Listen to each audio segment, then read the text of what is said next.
Hello friends, అందరికీ నమస్తే. అందరూ ఎలా ఉన్నారు? అందరూ బాగున్నారైతే అనుకుంటున్నాను నేనైతే. సో ఏంద్రా ఈ హడావిడి జాతరలాగా ఉంది అనుకుంటున్నారా? సో మా ఏరియాలో అయితే ఒక రాముడిది యాత్ర అయితే నడుస్తుందన్నమాట. సో ఆ యాత్ర ఫుల్ కొంచెం గ్రాండ్గా ఊరేగింపు అయితే చేస్తున్నారు. సో ఇక ఏందప్ప విశేషం దీని గురించి అంటే, ఇక్కడ ద్వారక ఉంటుంది కదా. సో ద్వారక ప్రధానులైన ఒక పూజారి గారు అయితే వచ్చారనమాట. సో దానికోసం అయితే వాళ్ళకి వెల్కమ్ చెప్తూ ఇలా ఊరేగింపు అయితే చేస్తున్నారన్నమాట. సో ఇక్కడ చూసారు కదా, రాముడి విగ్రహం అయితే ఉంది. సో దీన్ని బండి కట్టి ఒక ఊరేగింపులాగా అయితే చేస్తున్నారు మా ఏరియాలో అయితే. ఇక్కడ చూడండి, సో అంతా ఇలాగ క్రౌడ్ అయితే నిండుకొని ఊరేగింపు అయితే నడుస్తున్నారు. సో పూజారి గడ ఎక్కడున్నారంటే సో బండిలో అయితే ఉన్నారు.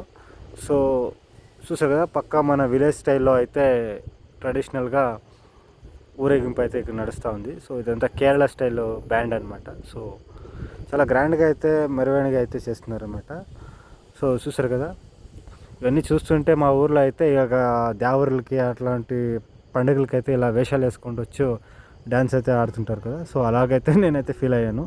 సో బెంగళూరులో ఇలాంటివి మనం చూడడానికి అయితే మన ఊరైతే చాలా గుర్తుకైతే వస్తూ ఉంటుంది. సో మీకు అలాగే మీ ఊర్లో ఇలాగ గుర్తుకొస్తుంటే దయచేసి కమెంట్ అయితే చేయండి. సో చూసారు కదా, చాలా అయితే అందంగా అయితే ఉంది. సో మా ఏరియాలో ఎప్పుడూ ఇలా నడుస్తూనే ఉంటుంది. ఇది మాకేం కొత్త అయితే కాదు, మీకు చూపెట్టడానికి కోసం వీడియో అయితే తీశాను.